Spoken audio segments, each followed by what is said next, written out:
بسم الله الرحمن الرحيم. الحمد لله رب العالمين، والصلاة والسلام على نبينا محمد وعلى آله وصحبه أجمعين. أما بعد، فنواصل درسنا من هذا الكتاب عمدة الأحكام من كلام خير الأنام للشيخ الحافظ عبد الغني المقدسي رحمه الله تعالى رحمة واسعة. إذا لو درسنا من هناك عمدة الأحكام من كلام خير الأنام درس كتاب الصلاة يميلون مالتنا. እንግዲህ እስካሁን ባየናቸው ድርሶቻችንና ትምህርቶቻችን የተመለከትነው አንድ ኪታብ ነው ማለት ነው። እሱም ኪታቡ ጣሃራ፣ ስለ ጣሃራ ያየንበት የሆነው ኪታብ ነው። በስሩ በርካታ የሆኑ አባቦችን ወይም ደግሞ ምዕራፎችን ያዘለ የሆነ ምዕራፍ ነው። ስለ ጣሃራ ያው በርካታ ማብራሪያዎችን ተመልክተናል ማለት ነው። ሼኹ አላህ Subhanahu Wa Ta'ala ይዘንላቸውና ከሐዲስ ከመልእክተኛው አለይሂ ሰላም አስተምሮት ጣሃራን የሚመለከቱ ሐዲሶችን በሰፊው ዳሰዋል ማለት ነው። ናም ከጣሃራ በማስቀጠል ደግሞ የሚዳስልን ስለ ሶላት ይሆናል ማለት ነው። ስለ ሶላት አውቃቶች፣ ሶላት መልኩ መሰገድ አለበት፣ ስለ ስፈቱ ሶላት የሚያበላሽ ነገሮች የመሳሰሉትን እዚህ ምዕራፍ ውስጥ ያካትታሉ ማለት ነው። ልክ ኪታቡ ጣሃራ ላይ ነጃሳዎችን ከነጃሳዎች መልኩ መጣሃራት እንዳለብን ይሄን የሚጠቁሙ የሆኑ ሐዲሶችን እንደጠቀሱት ሁሉ አሁን ደግሞ ስለ ሶላት ተያያዥነት ያላቸውን ሐዲሶችን ይጠቅሱልናል ማለት ነው። እንግዲህ ከአሁን በፊት ኪታቡ ጣሃራ ላይ እንደተነጋገርነው ሶላት ከኢስላም ማዕዘንቶች ሁለተኛው ነው። እንግዲህ ኢስላም አምስት ማዕዘንቶች አሉት አይደል? ረሱላችን አለይሂ ሰላም ቡኒየል ኢስላም አላ ኸምስ፣ ኢስላም በአምስት ነገር ተገንብቷል። ወይም ደግሞ ኢስላም ማለት ተዕቡዱላህ ወላ ቱሽሪከ ቢሂ ሸይአ ወቱቂመ ሰላተ ወቱእቲየ ዘካተ ወተሱመ ረመዳነ ወተሐጀል በይት ብለው ኢስላምን ታሪፍ አድርገዋል። ኢስላም ማለት አላህን በብቸኝነት ማምለክ አለማጋራት፣ ሸሃደተኝ ማለት ነው። የነብያችን ሰለላሁ ነብይነት ማረጋገጥና መስከር፣ ሶላትን መስገድ፣ ጾም መጾም፣ ሐጅ ያኒ ዘካ መስጠትና ሐጅ ማድረግ ነው። እና ከኢስላም ማዕዘንቶች ከሸሃደተኝ ቀጥሎ ሁለተኛው ሩክን ሰላት ነው። እና ሰላት ዲናችን ላይ ትልቅ ቦታ አለ። መልእክተኛው አለይሂ ሰላም አሰላቱ ኢማዱዲን ፈመን አቃመ ሰላተ ፈቀድ አቃመ ዲን ወመን ተረከ ሰላተ ፈቀድ ሀደመ ዲን ብለዋል። ሰላት የዲን ምሰሶ ነው። አንድ ነገር እንግዲህ ለምሳሌ ቤት ምሰሶ ከሌለ ሊኖር አይችልም። ጣራው ምናምን ይወድቃል አይደል? ምሰሶ ግድ ያስፈልጋል ቤቱ ይቆም ዘንድ ማለት ነው። ስለዚህ ዲናችን የሚቆም ዘንድ ሰላት ያስፈልጋል። ሰላት ከተቆመ ዲኑ የሚቋቋም ማን ነው? ሰላት ከወደቀ ደግሞ ዲኑ ይወድቃል ይናዳል ብለው ተናግረዋል። ከመሆኑ ጋር ግን ጣሃራን ያስቀደሙበት ምክንያት ከሶላት ለምንድን ነው? ያን ጣሃራተ ሸርጡን ለሰላት፣ ጣሃራ ለሶላት ሸርጥ ስለሆነ ነው ማለት ነው። ከሐዲስ አስገር ማጥራት ሊሆን ይችላል። በውዱ ነው ሐዲስ አስገር የሚባለው ውዱን የሚያስወጅብ ነው ብለናል አይደል? በውዱ መጣሃራት አለበት። ሐዲስ አክበር ከሆነ ደግሞ እንደ ጀናባ ያለ ከሐይድ ማብቃት ያለ ይሄ ደግሞ በጉስል ነው ያኔ ሊወገድ የሚችለው። ይሄ መፈጸም አለበት። እንደዚህ ነጃሳዎች ካሉ ከነጃሳዎች ተጠቁር ማድረግ አለበት፣ መስራት አለበት ሰውየው። ይሄንን ካላደረገ ሶላቱ ተቀባይነት የለውም። ስለዚህ ከሶላት በፊት ዋነኛ የሆነችውን የሶላትን ሸርጥ ጣሃራን ለመጥቀስ ብለው ነው ስለ ጣሃራ የተናገሩት ማለት ነው። ኪታቡ ሶላት ስለ ሶላት የሚናገር የሆነ ኪታብ ነው ወይም ደግሞ የተጻፈ የሆነ ነው ማለት ነው። ሶላትን በሚመለከት እንግዲህ ሶላት ማለት ሉገተን ከሆነ ተቋንቋ አኳያ ከሆነ ዱዓ ነው። ሶላት ቃሉ አረበኛ ነው አይደል? ሶላ ይሰሊ ሶላተን፣ ሶላት ማለት ዱዓ ነው። ሶላ ከተባለ ዱዓ ነው በአረቦች ቋንቋ ማለት ነው። ዱዓ አደረገ ጸለየ ማለት ነው። ለዚህም የሚያገለግል የቁርአን ማስረጃ አለ። ለምሳሌ ወሰለ ዐለይሂም ሲል ያኒ ኡድዑ ለሁም ዱዓ አድርግላቸው ማለት ነው ተብሎ ተተርጉሟል። ወከዛልክ በሐዲስ መልእክተኛው ዐለይሂ ሰላቱ ሰላም ወመን ለም ይፍጥር ፈልዩሰሊ ብለው የተናገሩበት ሁኔታ አለ። አንድ ሰው የሆነ ድግስ ሲጠራ ሰርግ ሊሆን ይችላል ወይም ደግሞ ሌላ ጥሪ ሊሆን ይችላል፣ ግብዣ ሲጠራ ይሄዳሉ። ከዛ ሙፍጢር ከሆነ ያፈጠረ ከሆነ ይብላል፣ ጾም ካልያዘ ማለት ነው። ጾመኛ ከሆነ ደግሞ ፈልዩሰሊ ማለት እዛ ይስገድ ማለት ሳይሆን ዱዓ አድርግ አላህ Subhanahu Wa Ta'ala ትዳሩ እንዲባርክለት ግብዣም ከሆነ አላህ እንዲቀበለው ዱዓ አድርግ ብለው ተናግረዋልና ከቋንቋ አኳያ ሰላት ማለት ዱዓ ማለት ነው። ከሸሪዓ አኳያ ግን ሰላት ሲባል አሁን እንድናውቀው የሚፈልገው እሱ ነው። እዚህ ቦታ ላይ ኪታቡ ሶላት ሲሉ ማንን ሸሪዓዊ የሆነውን ጽንሰ ሐሳብ እንጂ ቋንቋ የሆነውን ጽንሰ ሐሳብ ለምፈልጉትና ሰላት ማለት ዒባደቱን አምልኮት ነች። ዛቱ አቅዋሊን የንግግር ባለቤት የሆነች ወአፋሊን የተግባር ባለቤት የሆነች ንግግሮች ሲባል እንግዲህ ፋቲሃ መቅራት አለ፣ ተሸሁድ አለ፣ ሩኩዕ ለሱብሃን ረቢል አዚም፣ ሱጁድ ለሱብሃን ረቢል አላ አለ አይደል? ዛቱ አቅዋል የንግግር ባለቤት ወአፋል የተግባር ባለቤት የሆነች ተግባር ደግሞ ሩኩዕ፣ ሱጁድ፣ ቂያም ወዘተ አሉ ማለት ነው። ሙፍተታቱን ቢተክቢር በተክቢራ የምትከፈት አላሁ አክበር ብለን የምንጀምረው ማለት እንደው ኡሱል ምናምን እያለን ሳይሆን ይሄ ቢድዓ ነውና አለ ሰሂህ ማለት ነው። አላሁ አክበር ብለን የምንጀምረው በተክቢራ የምንጀምረው ወሙኽተተመቱ ቢተስሊም በማሰላመት ደግሞ የሚቋጭ ሰላሙ አለይኩም ወራህመቱላህ ብለን የምንቋጨው የምንደመድመው የሆነ ኢባዳ ሶላት ተብሎ ይጠራል። በዚህ ነው ታሪፍ የሚደረገው ማለት ነው። ያው ሶላት እንግዲህ አንድም ባላ ከአላህ ጋር የምታገናኝ ያኒ ስልክ ወይም ደግሞ መገናኛ ብንላት በዚህ መልኩ መግለጽ እንችላለን ማለት ነው። ሶላህ ሚነ ሲላ ነው ራሱ የተያዘው ይላሉ። ለምን በአላህ Subhanahu Wa Ta'ala ባሪያው መካከል ያለ ትስስር ስለሆነ ማለት ነው። አንድ ሰው ሶላት ላይ ሲቆም ከአላህ ጋር ነው እያወራ ያለው ማለት ነው። إذا قام أحدكم إلى الصلاة فإنما يناجي ربه ብለዋል። አንድ ሰው ወደ ሶላት ሲቆም ከጌታው ጋር ነው እያወራ ያለው ብለው ተናግረዋል አለይሂ ሰላቱ ወሰላም። እና ሶላት ያው በአካል ከሚፈጸሙ ኢባዳዎች ሁሉ ትልቁ ኢባዳና ከኢስላም አምስት ምሰሶዎች ውስጥ አንደኛው ነው፣ ሁለተኛ ደረጃ ላይ የሚጠቀሰው ነው። ባቡል መዋቂቲ ከዚህ ማስቀጠል ስለ ኪታቡ ሶላህ ይሄን ያልካልን ባቡል መዋቂቲ ስለ መዋቂቶች የሚናገር ምዕራፍ ነው። እንግዲህ ይሄ ኪታብ ማለት አም ሚነል አብዋብ ነው። ከባብ በጣም ሰፋ ያለ ማዕናና አቀፍ የሆነ ማዕና ስላለው ሰፊ ስለሆነ በውስጡ ብዙ ባቦችን ይይዛልና የመጀመሪያው ባብ ስለ ወቅቶች የሚናገር ምዕራፍ ነው። መዋቂት ማለት ጀሙ ሚቃት ነው፣ የሚቃት ስብስብ ነው። አንድ ቁጥር ሚቃት ሲሆን ብዙ ሲሆን ደግሞ መዋቂት ይባላሉ። ወሁወ መዋቂት ማለት ደግሞ አዘመኑ ሙሐደድ የተወሰነ ወይም ደግሞ የተገደበ የሆነው ጊዜ ነው። ለአዳኢ ሰላቲ ፊሂ ግዴታ የሆነውን ሰላት በውስጡ እናደርስበት ዘንድ ወይም ደግሞ እንፈጽምበት ዘንድ የተወሰነልን ወይም ደግሞ የተገደበልን የሆነው የጊዜ ገደብ ምን ተብሎ ይጠራል? መዋቂት ተብሎ ይጠራል ማለት ነው። ሐጅ ላይም ባቡል መዋቂት አለ። እዛ ላይ ደግሞ ባቡል መዋቂት ሲባል ያኒ ሐጅ የምንሐረምባቸው ቦታዎችን ለማለት ነው የሚፈለግበት ማለት ነው። እዛ ላይ ምንድነው አልመካኑ ሙሐደድ ነው የምንለው ሐጅ ኢህራም እናደርግበት ዘንድ የተገደበልን የተወሰነልን የሆነ ቦታ አለ። ለምሳሌ የመዲና ሰዎች ዙል ሁለይፋ የሚባል መሐረም ያላቸው፣ የየመን ሰዎች የለምለም የሚባል መሐረም ያላቸው፣ እንደዚህ እያለ ይቀጥላል ማለት ነው።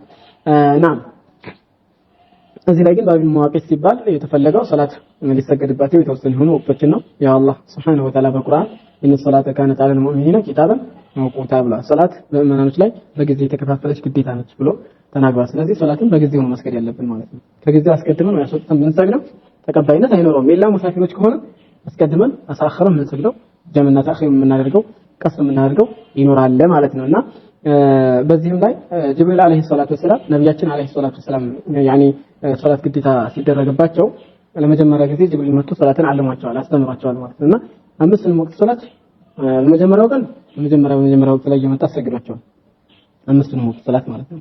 በሁለተኛው ቀን ደግሞ አኺረል ወቅት ላይ የመጨረሻው ወቅት ላይ ከመውጣቱ በፊት ማለት አሰግዷቸዋል። ከዛ አሶላቱ በይና ሀዘይን ወቅተይን ይብሏቸው ሶላት እንዲሰገደው በእነዚህ አሁን ባሳየሁ ወቅቶች መካከል ነው። እንግዲህ ከመጀመሪያው ወቅት ከመጨረሻው ወቅት ያለው ለዛ ሶላት ምንድነው ጊዜና መስገጃ ነው። ምናልባት መጀመሪያ ላይ መስገዳችን በላጭና አፍቶን ነው የሚሆነው ማለት ነው።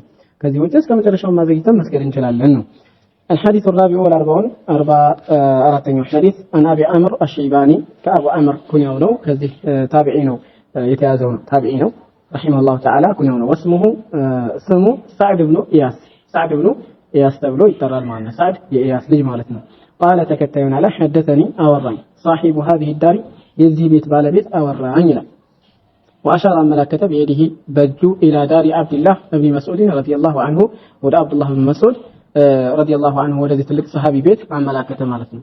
እንግዲህ ወደ አብዱላህ ብን መስዑድ ቤት እያመላከተ የዚህ ቤት ባለቤት ምን አለ? አወራኝ ነገረኝ አለ። ማን ነገረኝ ማለት ነው?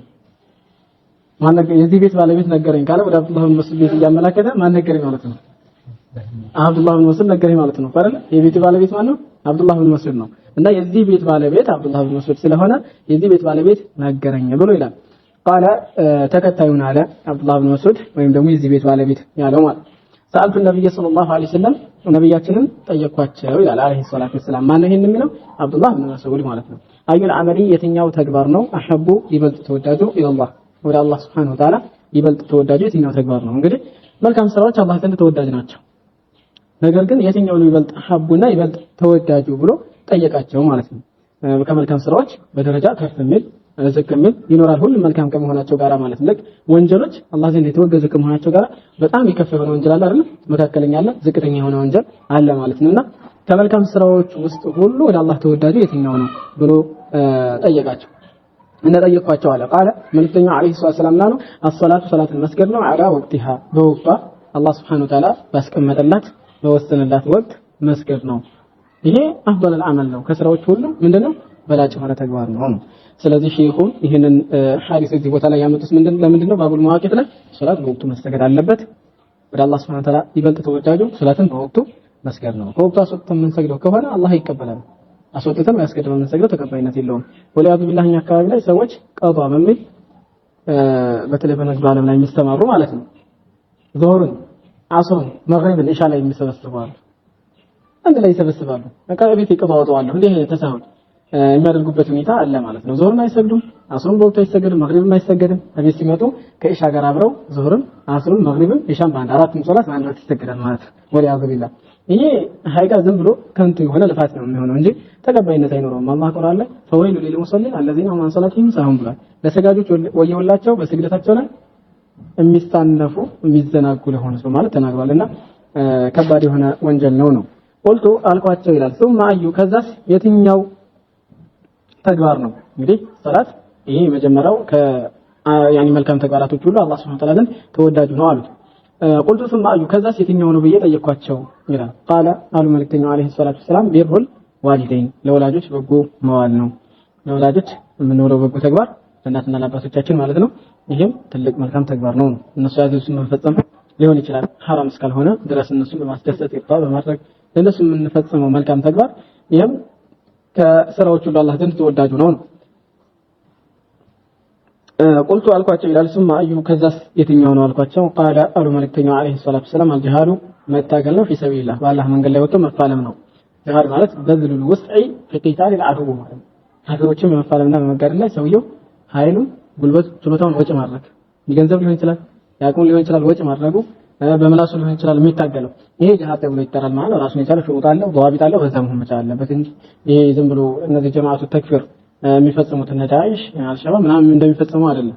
ገብቷል። ይሄ የኢስላምን ሱማና የጂሃድን ሱማ ማበላሸት ነው የሚሆነው። ጂሃድ ራሱን የቻለ ህግ አለው ስርዓት አለው እንጂ እንደው ዝም ብለህ ሄደህ ሀገሩን ማፍረስ ማውደም ሴቱን ህፃኑን መጨረስ አይደለም።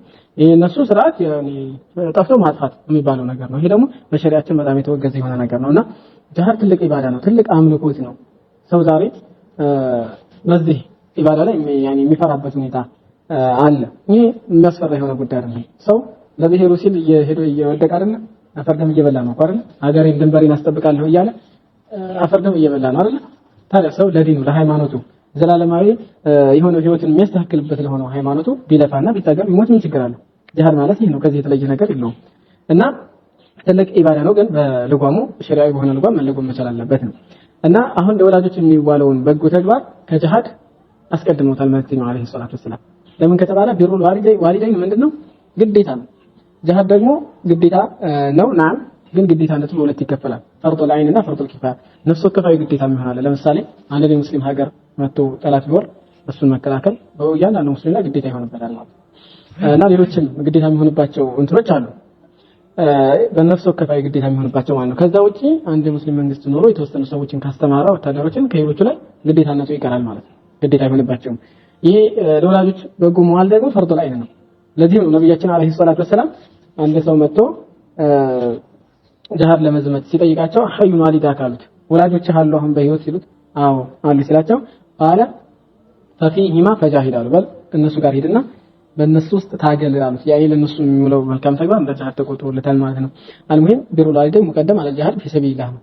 ለወላጆች የምንውለው በጎ ተግባር በጂሃድ ፊ ሰቢልላህ ላይ ምንድነው ተቀዳሚ ነው ባይሆን ቅድም እንደተበለው ያኒ አገር ላይ የመጣ የሆነ ሀገር ላይ የመጣ የሆነ አድውና ካፍር ከሆነ ያንን ማስወገድና ከዛ አካባቢ ላይ እንዲወጣ ማድረግ ያስፈልጋል ማለት ነው። قال አቡ ዑምር አሽባኒ ረሂመሁላሁ ተዓላ حدثني ነገረኝ ይላል በህና ወይም ደግሞ አወሩኝ ነው በህና በእነዚህ እስካሁን በተወሱት ንግግሮች ረሱላህ ሰለላሁ ዐለይሂ ወሰለም ያላህ መልእክተኛ ነገሩኝ ወለው استزدته ጨምሩልኝ ብላቸው ኑሮ አለ። ይሄ አስቲን ወጣው ለጠለብ ነው። ወለው استزدته ማለት ጨምሩልኝ ብላቸው ኑሮ ለዛደኒ ጨምሩ ነበር አለ። ነገር ግን እሳቸው ላለማጣብ ላለማንገላታት እና ላለማድከም ብዬ ተውኩኝ ይላል። ከዚህ የምንረዳው አንድ ሰው ዑለማዎችን በሚጠይቅበት ሰዓት ላይ ያኔ እነሱን ማጣብና ማልፋት ተገቢ እንዳላደለም መጠየቅ ያለበትን ጠይቆ ሁሉን ነገር ደግሞ በአንዴ ለወቀው ማለት የለበትም ማለት ነው። ይሄ ነው። በሁለተኛ ደረጃ ደግሞ ዑለማዎችን በሚጠይቁበት ሰዓት ላይ ተገቢ በሆነ መልኩ ምላሽ መስጠት ያለባቸው መሆኑን ያሳያል ማለት ነው። እንደዚሁ ሙስሊም የሆነ አካል ስለዲኑ ማወቅ መጠየቅ አለበት። ልክ አብዱላህ ኢብኑ መስዑድ ረዲየላሁ ዐንሁ እንደጠየቀው ሁሉ ማለት ነው። ይሄ ቡኻሪና ሙስሊም ዘገባ ነው። ምን ፍቅህ አልሐዲስ ከዚህ ሐዲስ ከምናገኘው ጥቅም አንደኛ አን አልአዕማለ መልካም ስራዎች ከተፋضሉ እንደሚበላለጡ ቢሐሰቢ ነፍዒሃ ከጥቅሞቿ አኳያ ማለት ነው። ከጥቅሞቿ አኳያ እንደምትበላለጥ ያሳያል ማለት ነው። ከሚሰጠው አገልግሎትና ጥቅም አኳያ ያኒ አጅሩና ደሞዙ ምን ሊል ይችላል ማለት ነው ከፍ ሊበላለጥ ይችላል የሚለውን እናገኛለን ማለት ነው። እና ሶላታችንን በወቅቱ መስገዳችን ይሄ ምን አፍዶል አዕማል ከስራዎች ሁሉ በላጭና አላህ ዘንድ ተወዳጅ ነው የሚለውን ለማስጨበጥ ነው ያመጡት። الحديث الخامس والأربعون 45ኛው ሐዲስ ደግሞ عن عائشة رضي الله عنها ከእናታችን አይሻ እንደተወራው قالت ተከታዩን ብለዋል لقد كان رسول الله صلى الله عليه وسلم በእርግጥም ያላህ መልእክተኛ ነበሩ يصلي يسجد ነበር الفجر የፈጅርን ሶላት ይሰግዱ ነበር ትላለች የሱብሂን ሶላት ነው ሶላቱ ሱብሂ ይባላል ሶላቱ ፈጅር ይባላል እና የፈጅር ሶላትን ይሰግዱ ነበር فيشهد ይሳተፉ ነበር معه ከሳቸው ጋር ኒሳኡን ሴቶች من المؤمنات አማኝ ከሆኑት ሴቶች ማለት ነው ሴቶች ይሳተፉ ነበር ማለት ነው የሱብሂን ሶላት ከአላህ መልእክተኛ አለይሂ ሰላቱ ወሰላም ጋር ነው ኢማናቸው ጠንካራ ለመሆኑ ማለት ነው ዛሬ ሴቶች ተነስተው እንኳን ጀማዓ ለመምጣት ይቀርና እዛው ቤታቸው ይሰግዳሉ በጣም ያኒ ዘመኑ የተቀያየረ መሆኑ ላይ የሚያመላክት ነው ዛሬ እንኳን ሴቶቹ ወንዱ ራሱ እንኳን እዚህ በጀማዓ መጥቶ ለመስገድ በቤት እንኳን መስገድ የሚከብድበት ሁኔታ እና ያለው ግን ሴቶች ራሱ መጥተው ይሳተፉ ነበር ነው ሙተለፊዓቲን የተከናነቡ ሆነው ወይም የተጠቀለሉ ሆነው ማለት ነው በሙሩቲሂና በአልባሳቶቻቸው በልብሶቻቸው ተከናንበው ያኒ ሁሉ ሐፈት ግላቸውን ሁሉ ሸፍነው ማለት ነው ምን ይሉ ነበር ይሳተፉ ነበር አካላቸውን ተገላልጠው ምናምን አይደለም ተሸፋፍነው ثم ከዛም ይርجعና ይመለሱ ነበር ሰግደው ኢላ ቡዩቲሂና ወደ ቤቶቻቸው ይመለሱ ነበር ማ ያዕሪፉሁነ ታዲያ አያውቃቸውም አሐዱን አንድም ግለሰብ من الغلس ከገለሱ የተነሳ አንድም ሰው ያውቃቸው ነበር ገለስ ማለት ፈጅሩ ወይም ደግሞ የንጋቱ ብርሃን በሌሊቱ ጽልመት ያኒ መቀላቀሉ ነው ብርሃንና ጨለማ የሚቀላቀልበት ሰዓት ላይ ያለው ደብዛዛ የሆነ ብርሃን አለ ከዛ የተነሳ ማንም የሚያውቃቸው የለም ነበር አንደኛ ተከናንበዋል ተሸፍነዋል በሁለተኛ ደረጃ ደግሞ የጽልመቱ እንዳለ ነው ስለዚህ ከዚህ አኳያ ማንም የሚያውቃቸው የለም ነበር ይላሉ አይሻ ረዲየላሁ ዐንሃ ከዚህ የተፈለገበት ምንድነው ረሱላችን አለይሂ ሰላም የሱብሂን ሶላት የአወሊ ወቅትሃ ይሰግዱ ነበር ለማለት ነው ለምን ሱብሂ ላይ ቁርአን በጣም ያስረዝማል ወደፊት እንደምንመለከተው ከ60 እስከ 100 ያነቡ ነበር በሁለቱም ረካ ላይ ማለት ነው እነሱ ከተባለ 60 30 ሁለቱም ነው ወይ መጀመሪያው ላይ ከፍ አድርገው ሰፋ አድርገው ሁለተኛው ላይ አጠር የሚያደርጉበት ሁኔታ አለ ይሄ ከመሆኑ ጋር በዘላቀላቸው ደግሞ ሙረተል ሙጀወድ ከመሆኑ ጋር ሶላታቸውን መልእክተኛው አለይሂ ሰላም በገለስ ይጨርሱ ነበር ማለት ነው የሌሊቱ ጽልመት ሳይወገድ ነው በደንብ ያኒ ወለል ሳይል ያበቁ ነበር ይሄ አወል ወቅት ላይ እንደሚጀምር ወዲያው እንደፈጀረ እንደሚሰግዱ ነው የሚያሳየው ሴቶቹ እንኳን ሲሄዱ ማንም አያውቃቸውም ነበር በደንብ ቢነጋ ነው ያው ይታወቃሉ አይደል እቺ ገሊኖች እነዚህ ሴቶች ናቸው የሚለው ይታወቅ ነበር ግን ማንም የሚያውቃቸው የለም ብለው መናገራቸው ሱብሂ አወል ወቅት ላይ መሰገዱን ያሳያል ነው ምናልባት ያኒ አህናፎች ይሄዱበት መዝሐብ አለ እሱ ምንድነው ኢስፋር በደንብ ብርት ካለ በኋላ ነው መሰገዱ ሱና የሚሆነው ይላሉ አስፊሩ ቢልፈጅሪ فانه اعظم لاجوركم የሚለውን ሐዲስ ይዘው ነው ሐዲሱ ሳቢት ነው ሷሂህ ነው በሱብሂ ሶላት ኢስፋር አድርጉ በጣም እስከሚበራ ጠብቁ እሱ ዳግራቸው በጣም ያኒ የገዘፈ ነው የሚል ሐዲስ አለ ያንን ሐዲስ ጀማዓህ አህሊ ዒልም በምንድነው የሚፈስሩት መንጋቱን በደንብ ተሕቂቅ አረጋግጡ ወቅቱ ሳይገባ እንዳትሰግዱ ለማለት ነው ብለው በዛ ተአዊል ያደርጋሉ ማለት ነው ሙሩት ማለት አክሲቱን ልብሶች ናቸው ሙዕለማ ይሆኑ የተለያዩ ነጥብጣቦች ምልክቶች ያሉባቸው ምን ኸዝን አይ ምን ሐሪሪ ማለት ነው ከሐር የሚሰራ ይሆን ያው ሴቶች ሐር መልበስ ይቻላል እነሱ ይፈቀድላቸዋል ከሐር የሚሰራ ኸዝናት ሐር ነው ከሐር የሚሰራ ይሆን ወተኩን ምን ሱፍ ከሱፍም ይሆናል በአንዳንድ ጊዜ ማለት ነው ሱፍ ያኒ የሚባለው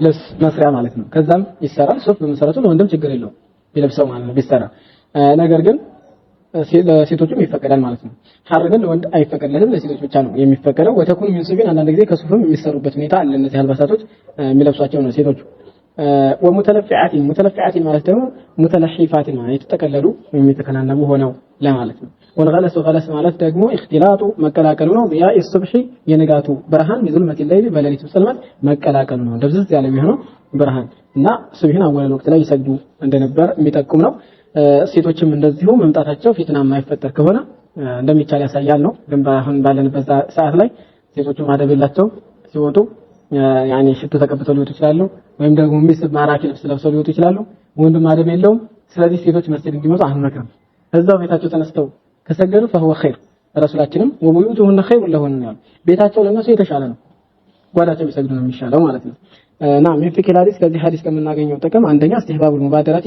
መቻኮል ተወዳጅ መሆኑን ነው በሶላት الفجر በፈጅር ሶላት በሱብሂ ሶላት መቻኮል ወቅቱ እንደገባ ፈጅሩ እንደወጣ ቶሎ መስገድ ተወዳጅ መሆኑን ነው ሁለተኛ ጀዋዙ መፈቀዱ ሁዱር النساء ሴቶች መሳተፋቸው في المساجد መስጊዶች ውስጥ ማዕደም الفتنة ሶላት ለመስገድ ደዋ ለማዳመጥ ሊሆን ይችላል ፊትና ካለመኖሩ ጋር ነው ታዲያ وذلك ያ ፊትና ላይ ኖር የሚችለው ደግሞ ቢጅቲናቢሂን الزينة والتبرج ነው ጌጦችን በመራቃቸው መገላለጥን በመራቃቸው ነው እንጂ ጌጥ ለብሰው ከወጡ ወይም ደግሞ ተመሮች ተገላልጠው የሚወጡ ከሆነ ወይ ሽቶ ተነስ ያኒ ተርከፍክፈው የሚወጡ ከሆነ ፊትና መከሰቱ የማይቀር ነው። ስለዚህ በዚህ ሁኔታ ላይ መውጣት አይፈቀድላቸውም ነው።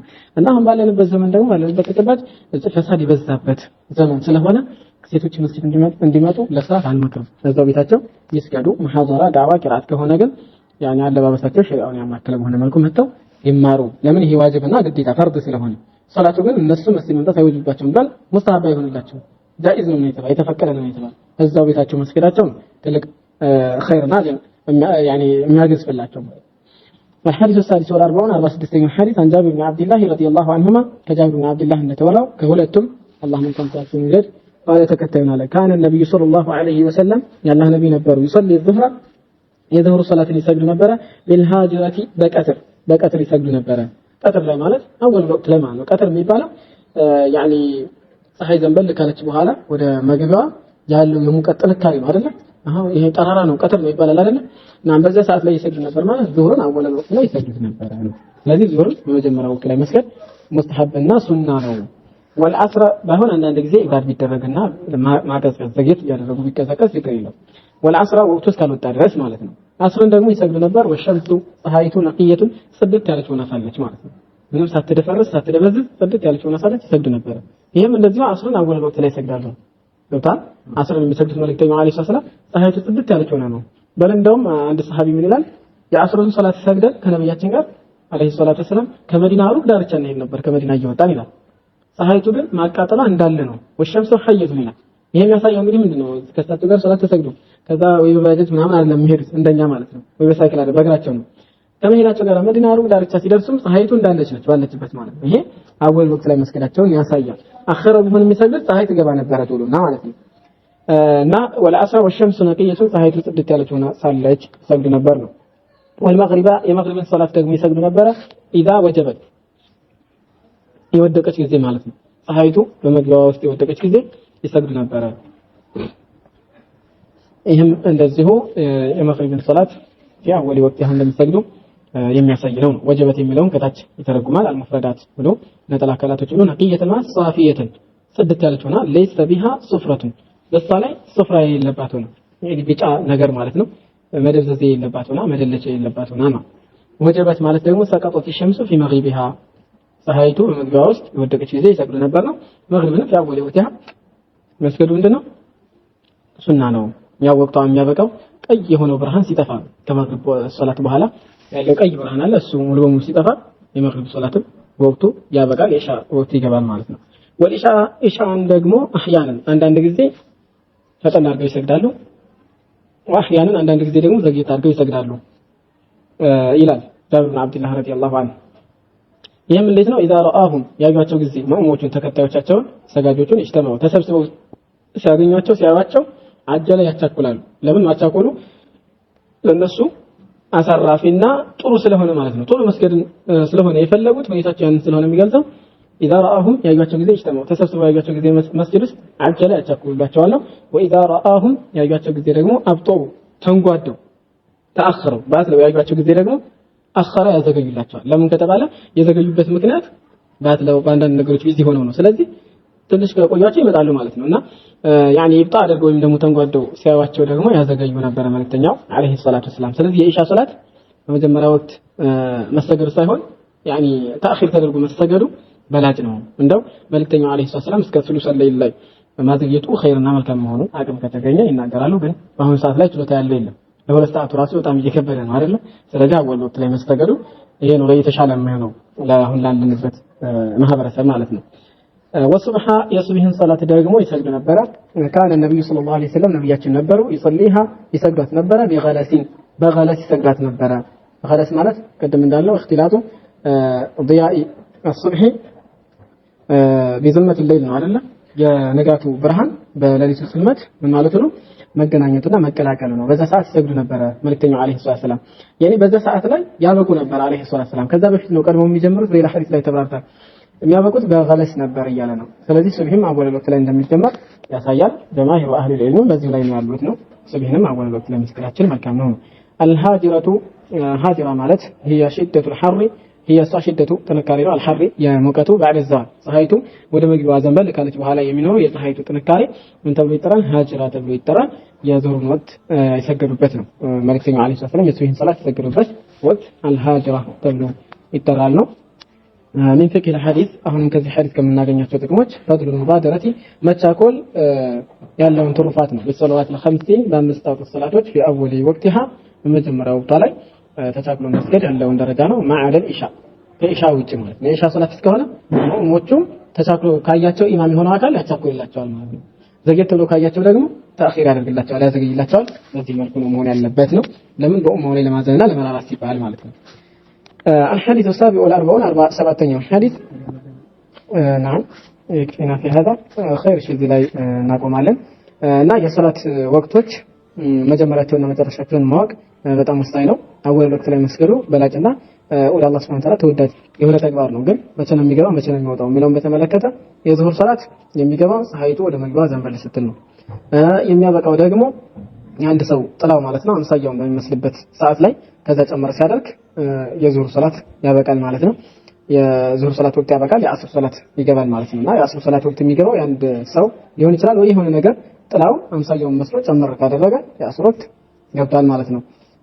እንደዚሁ ናም የሚያበቃበት ደግሞ ዝለል ምስለይ ያኒ አንድ ነገር ጥላው ሁለት አምሳያዎችን ሁለት እጥፍ እስከሚሆን ድረስ እዛ ወቅት ድረስ ነው ከዛም በኋላ ኢላ ጉሩብ ሸምስ የሚባሉ ግን ፀሐይ እስከምትገባ ድረስ ማዘግየት አይቻልም እዛች ደረጃ ላይ ማድረስ ማለት ነው ለምን ፀሐይ በምትገባበት ሰዓት ላይ ሰላት ከመስገድ ስለተከለከለ እዛች ወቅት ድረስ ማዘግየት የለበትም ማለት ነው ከወዲሁ መስገድ መቻል አለበት ማለት ነው ናም ምናልባት ወቅት ተضرر ይሆናል ተضرر ከሆነ ወይም ደግሞ የሆነ ችግር ገጥሞት ከሆነ በዛ ሰዓት ላይ ሊሰግድ ይችላል ማለት ነው የመግሪብ ሶላት ደግሞ የመጀመሪያው ወቅት የሚገባው ፀሐይቱ እንደገባች ነው የሚያበቃው ደግሞ ቀይ ብርሃን አለ ያ ቀይ ብርሃን ሙሉ በሙሉ ሲጠፋ ነው ማለት ነው የኢሻ ሶላት የመጀመሪያው ወቅት የሚገባው ያ ቀይ ብርሃን ሙሉ በሙሉ ሲጠፋ የኢሻ ወቅት ይገባል የኢሻ ወቅት ደግሞ የሚያበቃው ንስፈል ላይ የሌሊቱ ግማሽ ላይ ማለት ነው በተለምዶ ብዙ ሰዎች እንደውም ጀማሂሩ አህሊ ዒልም በዚህ ላይ ያሉት መሰረቱ ግን ከሌላ አኳያ የሚደገፍ አይደለም ፈጅር ሳዲቅ እስከሚወጣ ድረስ ማዘግየት ይቻላል ይላሉ ግን ከሌላ አኳያ የሚደገፍ አይደለም